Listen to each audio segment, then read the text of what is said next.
कर लो जल्दी कर लो। उमेश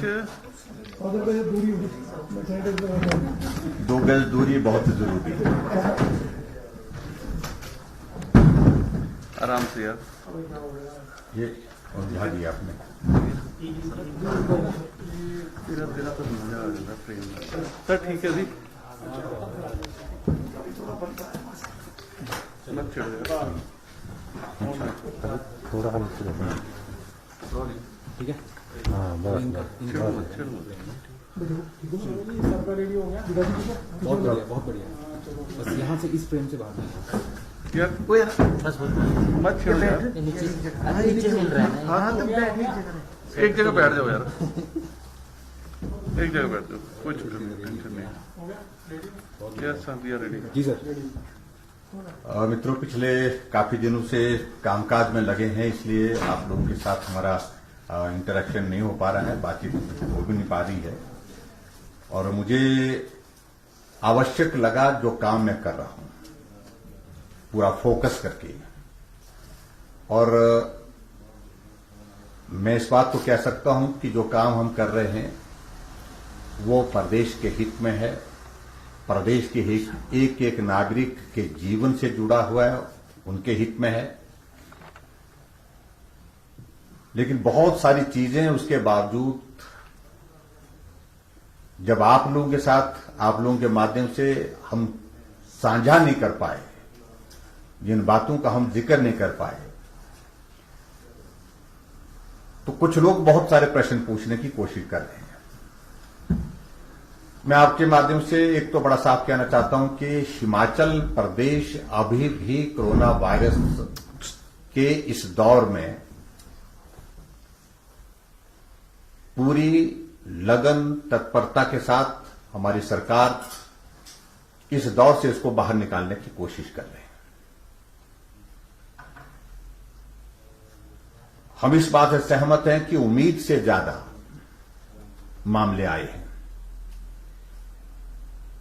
एक परिस्थिति ये भी रही हिमाचल प्रदेश में जब कोरोना वायरस के मामले हमारे घटते घटते 1 तक रह गया था,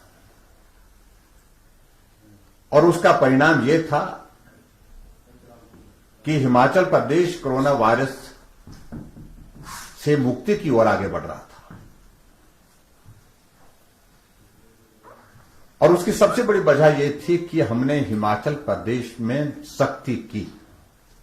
आने में जाने में भले ही लोगों को कठिनाई हुई होगी रोजमर्रा की जिंदगी में, लेकिन मनुष्य का जीवन महत्वपूर्ण है। उस दृष्टि से जो कड़े कदम हमने हिमाचल प्रदेश में उठाए, उसकी चर्चा हिमाचल प्रदेश में ही नहीं, हिमाचल के अलावा दूसरे प्रदेशों में भी हुई। ऐसी परिस्थिति में जब सख्ती की तो बातों का जिक्र कुछ लोगों के माध्यम से यह होने लगा कि अनावश्यक रूप से सख्ती है, लोगों को परेशानी हो रही है। और फिर कुछ लोगों ने यह कहा कि बहुत सारे लोग बाहर हैं, उनको मरने पर छोड़ दिया गया, उनको लाना चाहिए।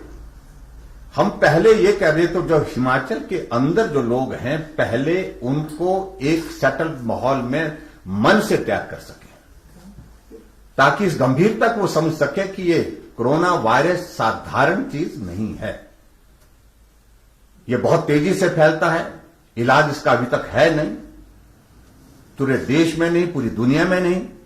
ऐसी परिस्थिति में वो शुरू की आवश्यकता रही। और उसके पश्चात जब हमने इस बात को अनुभव किया कि हिमाचल प्रदेश के बहुत सारे नौजवान जो पढ़ाई के लिए दूसरे प्रदेशों में गए हैं, रहने वाले हिमाचल के बहुत सारे लोग ऐसे जो कामकाज के सिलसिले में बाहर गए हैं, बहुत सारे लोग जो घूमने गए हैं लेकिन वहां पर फंस गए, लॉकडाउन में फंस गए। ऐसी परिस्थिति में उन लोगों को हिमाचल लाना यह भी हमारी जिम्मेवारी है। व्यक्ति 1 दिन, 10 दिन, 5 दिन, 15 दिन ऐसा रह सकता है, लेकिन उसके बाद लंबे समय तक ऐसी परिस्थिति में नहीं रह सकता है। जब बहुत डिस्ट्रेस्ड कॉल्स हमको आने लगी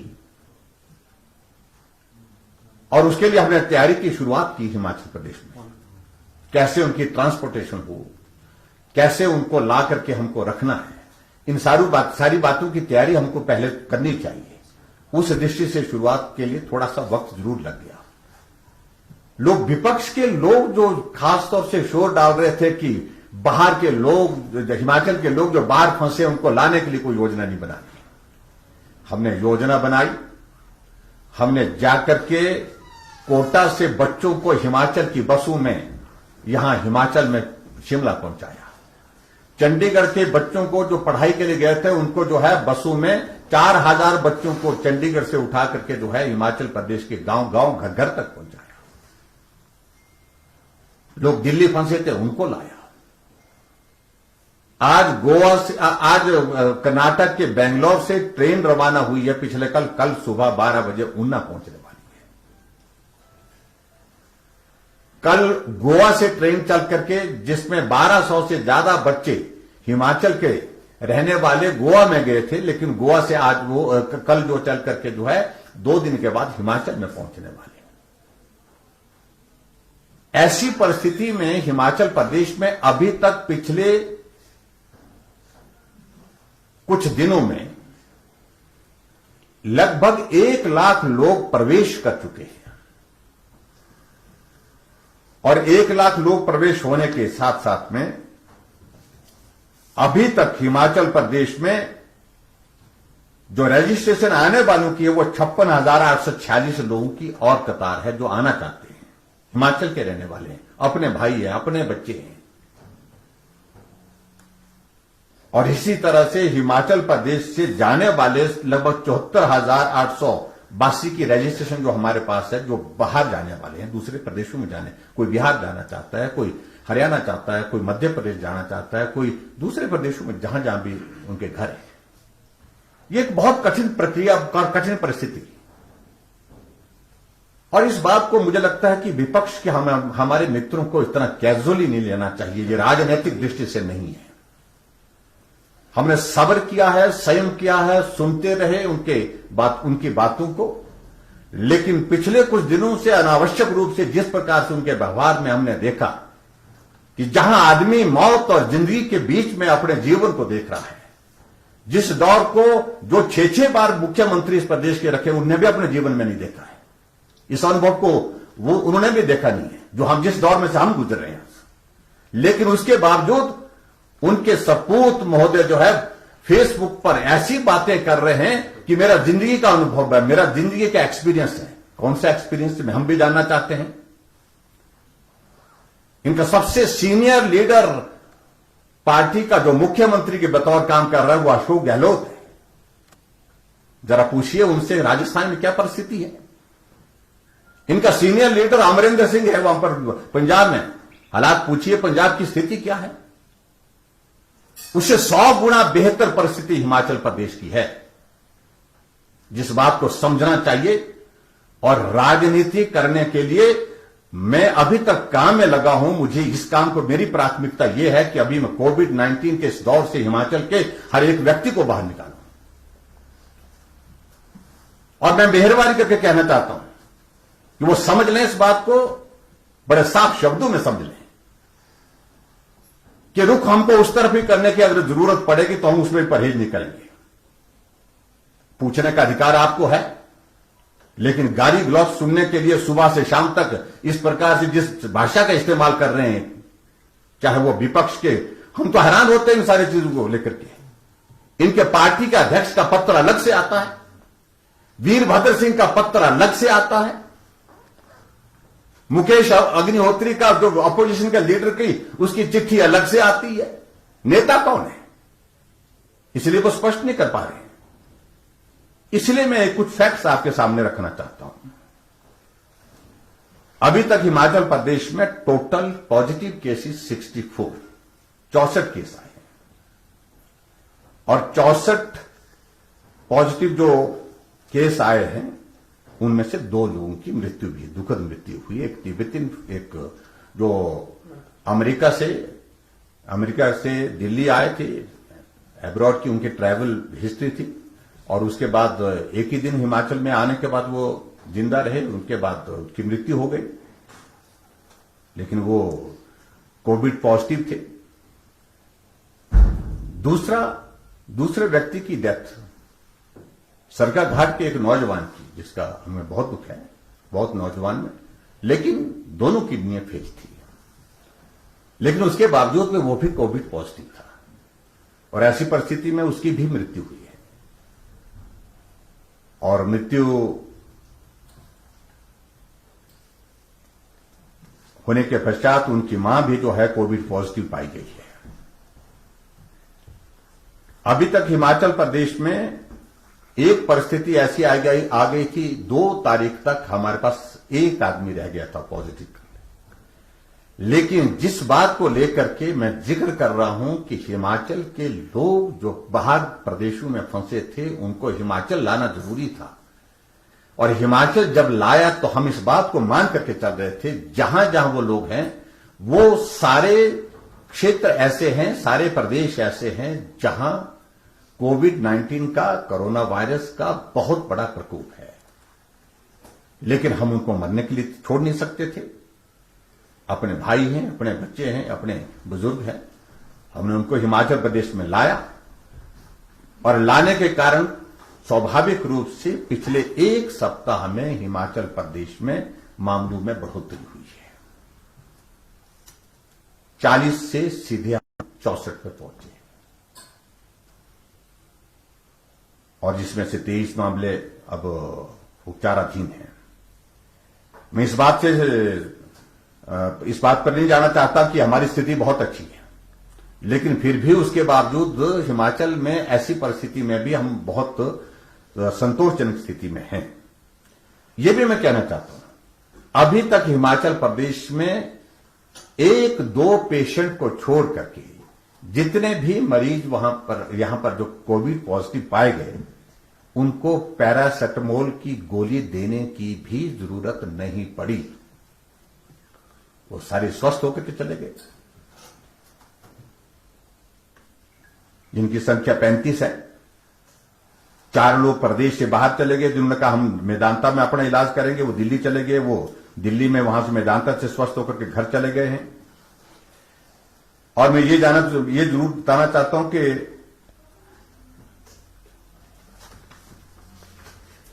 अभी तक जो हमने जो व्यवस्थाओं के सिलसिले में हमसे पूछा जा रहा है, बार बार पूछा जा रहा है, इकोनॉमिक मेजर्स क्या लिए? अरे भाई, पहले नंबर 1 पहली लड़ाई कोरोना के खिलाफ है, आदमी को हमको स्पष्ट होना पड़ेगा।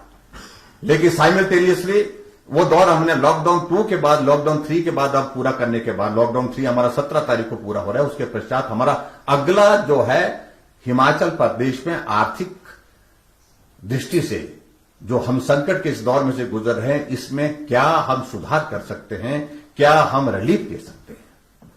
कुछ कड़े कदम भी लेने पड़ेंगे, कठोर कदम भी लेने पड़ेंगे, और कुछ जो है वर्ग ऐसे भी है जिनको हमको रियायत देनी पड़ेगी, जिनकी मदद करनी पड़ेगी। अभी तक हमने बहुत सारे कैबिनेट के निर्णय ऐसे भी किए जिनमें बहुत सारी हमने जो है बहुत रियायतों की घोषणा भी कर दी। उनकी डिटेल बहुत लंबी है, मुझे लगता है कि उसमें बहुत लंबी बात जाएगी। लेकिन मैं इतना मैं जरूर कहना चाहता हूं, अगर वो पूछ रहे हैं कि तैयारी क्या है,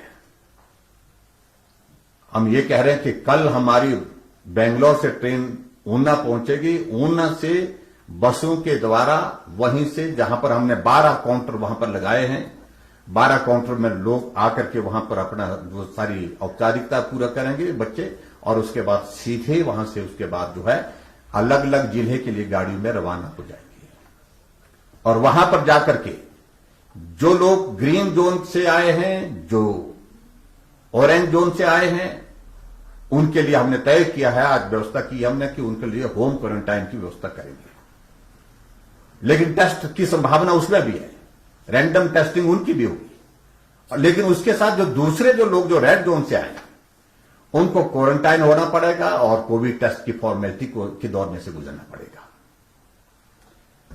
ये इसलिए मैं कह रहा हूं कि हम चाहते हैं कि कोरोना वायरस बाहर से आने के बाद जहां संक्रमण ना फैले, जब जो लोग आ रहे हैं अगर संक्रमित हो भी कोई तो उस स्थिति में ना हो। मैं ये भी कहना चाहता हूं कि अभी तक वो पूछ रहे हैं, पीपी किट की बात कर रहे हैं। अभी तक हिमाचल प्रदेश में जो हमारा बफर स्टोर जो है वो हमारे पास जो अवेलेबल है 25,000 पीपी किट है, जो जिस नंबर पर, जिस एवरेज के साथ हमारे हिमाचल प्रदेश में अभी जो नंबर निकल रहा है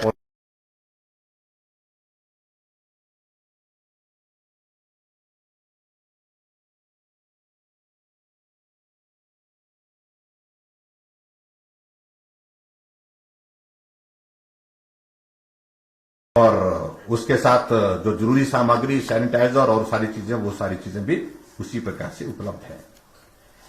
हमने इसको थ्री टायर में इसको जो है 3 श्रेणी में इसको बांटा है। पहले जो सिम्टोमेटिक लोगों के लिए जो हमने 24 कोविड केयर सेंटर स्थापित किए हैं, जो सिम्टोमेटिक हैं, एसिम्टोमेटिक, जिसको असिम्टोमेटिक मतलब कि जिनको लक्षण तो नहीं दिख रहे हैं लेकिन टेस्ट में वो पॉजिटिव आए, 1300 बिस्तरों की क्षमता उनके लिए तैयार रखी है, 1300 बेड की क्षमता उनके लिए तैयार रखी है। और उसके बाद जो माइल्ड सिम्टम्स के साथ जो कोरोना पॉजिटिव के जो पेशेंट आएंगे, उनके लिए 11 अस्पतालों को हमने जो है डेडिकेटेड कोविड हेल्थ सेंटर जो है बनाया है, जिसमें 500 बिस्तरों की हमारी कैपेसिटी है, क्षमता है। इसके अतिरिक्त जो बिल्कुल जो है पॉजिटिव कोरोना पॉजिटिव टेस्ट के साथ जो है, जिसमें लक्षण भी है, जो गंभीर भी है, ओल्ड एज में है,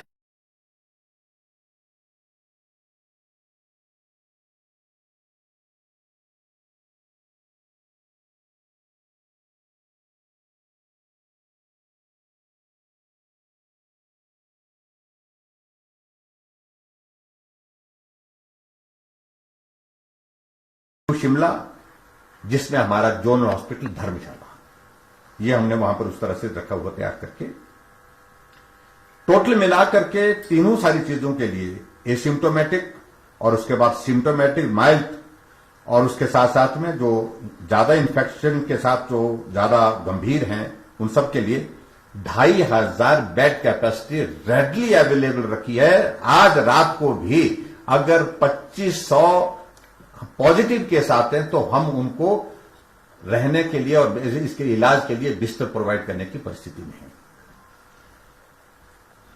और उसके साथ साथ में वेंटिलेटर जो शुरू के दौर में हमारे पास सिर्फ 65 थे, उसको इन्हांस करके जो हमने अब 115 तक उसकी कैपेसिटी बढ़ा दी है। और 60 वेंटिलेटर के लिए हमने यूनियन गवर्नमेंट को, हमारे यूनियन हेल्थ मिनिस्टर के साथ आज वीडियो कॉन्फ्रेंस हुई, उनके साथ भी हमने इस बात को रखा, प्रधानमंत्री जी के समक्ष भी रखा, 60 वेंटिलेटर और हमने मांगे हैं। और इस बीच में मेडिकल स्टाफ के लिए तो मैं कह ही सकता हूं, मेडिकल पैरामेडिकल स्टाफ की उनकी सारे सिस्टम से कैसे जो है वो ट्रेनिंग का जो कंपोनेंट था, that has been completed. More than 4,500 doctor and paramedical staff की जो है ट्रेनिंग जो हमने इसमें की है। अगर टेस्टिंग की बात करें, पहले हमारे पास टेस्टिंग के सिर्फ दो जगह थी, आईजीएमसी में और उसके बाद में हमारे टांडा मेडिकल कॉलेज में। लेकिन अब उसके बाद हमने लगातार इसको टेकअप किया। अब हिमाचल प्रदेश में जो हमारी टेस्टिंग की कैपेसिटी लगभग 120-125 होती थी शुरू में, आज वो टेस्टिंग की कैपेसिटी हमारे 650 और 700 के बीच में आ गई। हमने 5 जगह लैब जो है हिमाचल प्रदेश में, टेस्टिंग लैब जो है 5 प्लेसेस, 5 जगह जो है उसमें हमने शुरू कर दी। ये भी मैं आपके बीच में कहना चाहता हूं। और टेस्टिंग की अगर पर मिलियन अगर हम हमारी कैपेसिटी की अगर बात करें, तो उसमें मैं ये कहना चाहता हूं कि हमारी टेस्टिंग की जो पर मिलियन जो कैपेसिटी है वो जो है वो अभी जो परसेंटेज है वो 1478 है, और जबकि देश की जो है 1367 है। उसमें देश की तुलना में, पूरे देश की तुलना में हमारे बहुत ज्यादा इसको हम कह सकते हैं। अब बहुत चीजों को लेकर के मैं कहना उचित नहीं समझता हूं।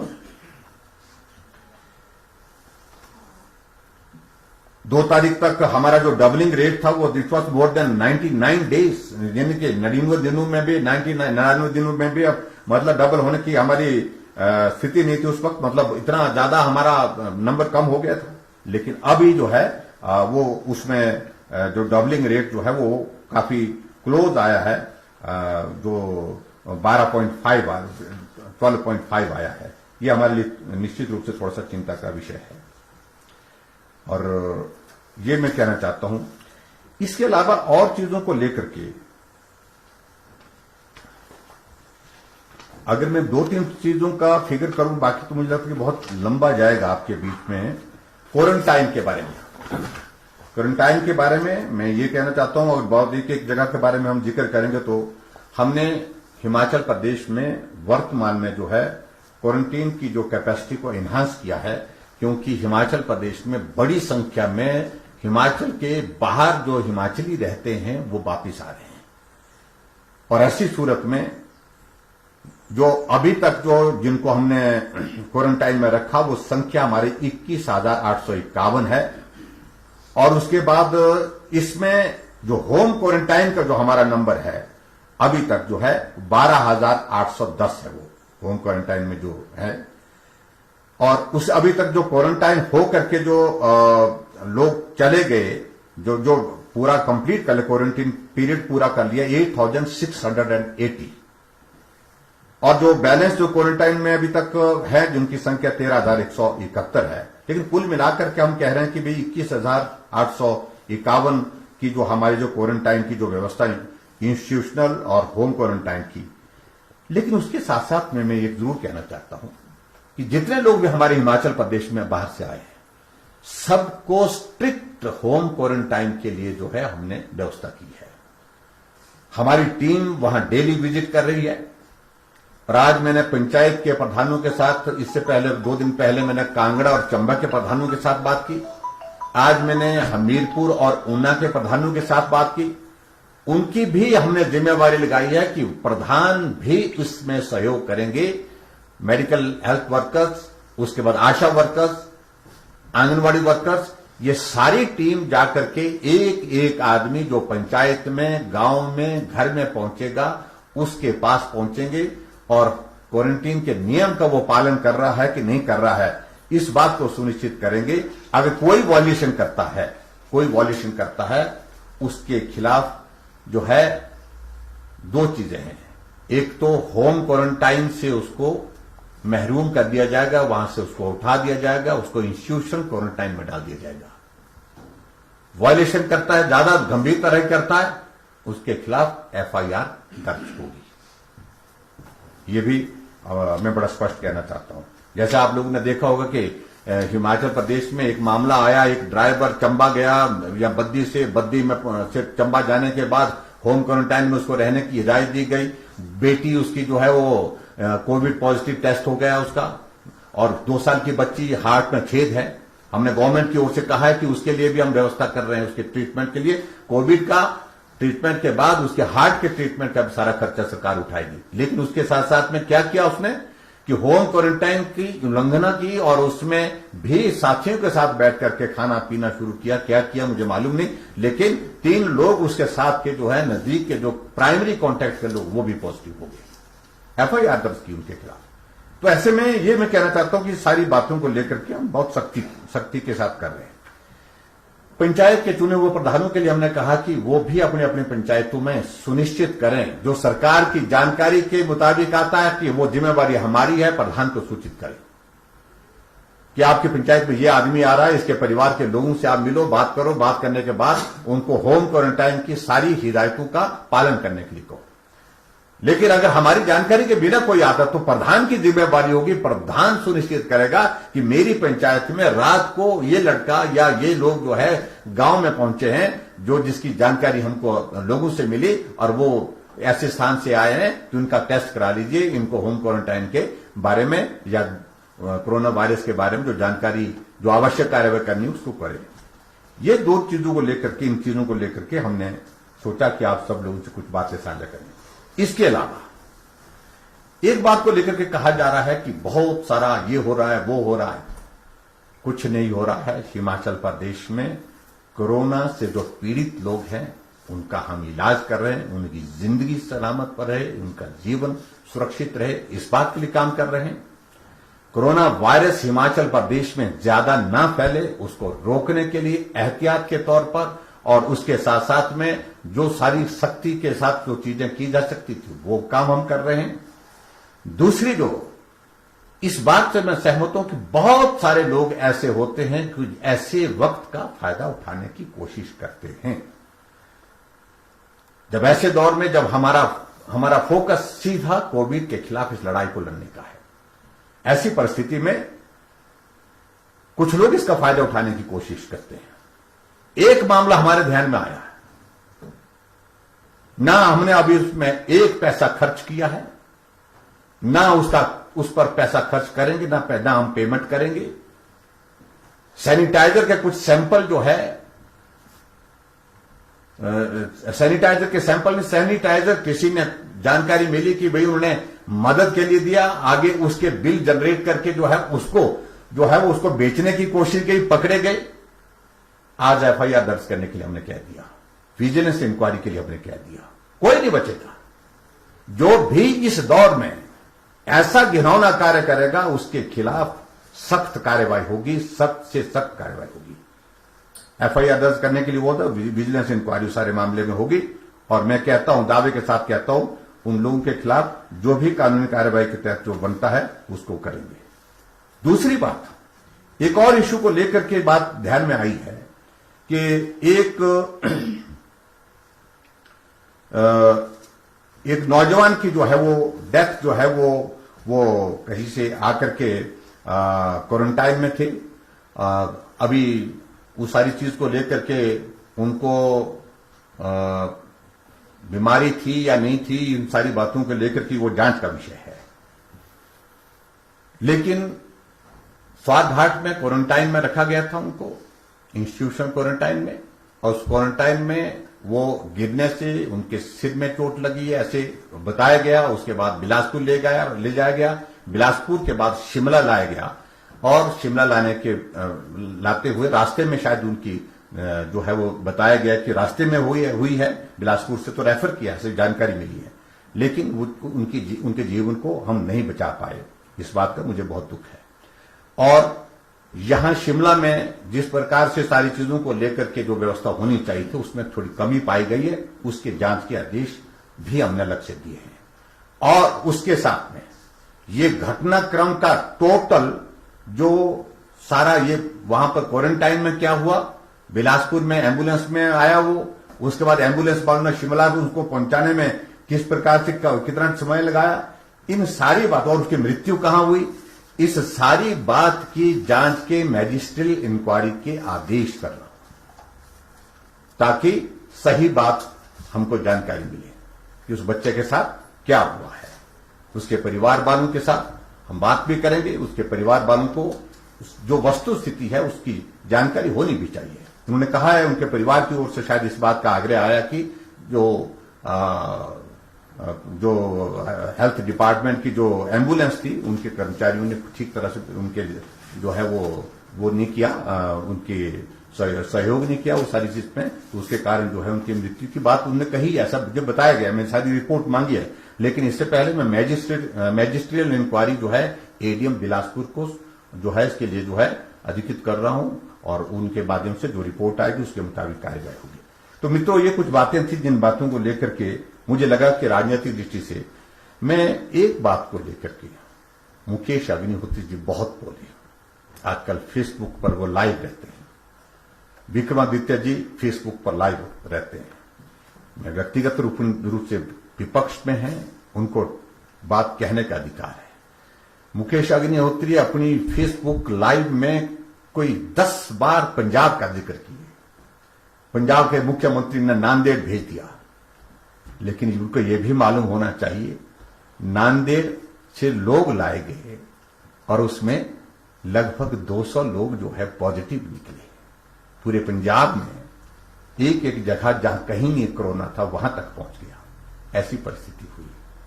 उनसे तो ज्यादा मैं उनके बारे में नहीं टिप्पणी कर रहा हूं, लेकिन मैं ये कह रहा हूं कि पंजाब से 100 गुना बेहतर तरीके से हिमाचल को हमने संभाला है। हिमाचल प्रदेश में अगर ये तबलीग वाला मामला नहीं आया होता, 26 मामले सिर्फ उनके आए, और ये घटनाक्रम नहीं होता तो हमारा नंबर आप कल्पना कर सकते कितना कम होता। तो इसलिए मैं बहुत ज्यादा उन पर नहीं कहते। और दूसरे जो महाशय जो अनुभव की बातें अपनी जो सुना रहे हैं मुझे समझ में नहीं, 25 साल हमको लगे विधानसभा के अंदर होने के लिए। और मुख्यमंत्री के बारे में, मुख्यमंत्री एक इंस्टीट्यूशन है, सहयोग देने की बात कह रहे हैं, अच्छी बात है, सहयोग दीजिए, लेकिन उसके बावजूद टिप्पणी करने में संयम करें। और मैं समझता हूं उचित रहेगा, उनके पिताजी का अनुभव बहुत लंबा है, लेकिन ये दौर भी लंबे दौर तक रहे वो मुख्यमंत्री, ये दौर उन्होंने भी अपने जीवन में नहीं देखा। और ऐसी परिस्थिति में कांग्रेस के प्रदेशों के साथ हमारी तुलना करें, कौन बेहतर कर रहा है, कौन क्या कर रहे हैं, इस बात को लेकर के मुझे संतोष है कि जब जिन बातों को लेकर के कुछ स्टेप हमने लिए हैं, उनका जिक्र प्रधानमंत्री जी ने भरी वीडियो कॉन्फ्रेंस में पूरे देश के मुख्यमंत्री के सामने किया कि एसीएफ के मामले में हिमाचल प्रदेश की तरह काम करने की जरूरत है। हमारे पास आज डेटा है, हर घर में कहां बीपी का पेशेंट है, कहां शुगर का पेशेंट है, जो एक्टिव केस फाइंडिंग का हमने प्रोसेस किया। और अभी जो हमने जो सेकंड फेज में जो हिमाचल प्रदेश में जो दूसरे प्रदेशों से हिमाचली वापिस अपने घर पहुंच रहे हैं, उसके लिए हमने अलग से एक कार्यक्रम का निर्धारण किया है, जिसको हमने निगाह के नाम से कहा कि निगाह का मतलब उन पर नजर रखने की आवश्यकता। और उसमें विशेष तौर से हमारी टीमें जो लोग गांव में आ रहे हैं उनसे एडवांस पहुंचने की कोशिश कर रहे हैं, ताकि परिवार के लोगों को पहले ही समझा दें, आपका परिवार का सदस्य घर आ रहे हैं, आप उनके साथ जैसे पहले मिलते थे उस प्रकार से नहीं मिलेंगे, आप मिलेंगे लेकिन 14 दिन के क्वारंटीन के पीरियड पूरा होने के बाद मिलेंगे। इस प्रकार से हमने सारी तैयारी की है, ये मैं आपके बीच में कहना चाहता था। बहुत बहुत धन्यवाद। सर, जो बिलासपुर बात हुई है और एप्पल क्रॉप को लेकर आपने जिक्र किया है, क्या आश्वासन मिला, कैसे लोग अपनी क्रॉप को? देखिए, सबसे बड़ी बात अभी हिमाचल प्रदेश में जो नुकसान पूरे दुनिया में हुआ, देश में हुआ, वो हिमाचल में भी हुआ। टूरिज्म एक बहुत बड़ा जरिया था हमारा रोजगार के लिए, और रोजगार के माध्यम से हम जो है टूरिज्म के माध्यम से रोजगार भी उपलब्ध कराते थे, और उसके साथ वो आय का भी बहुत बड़ा साधन था।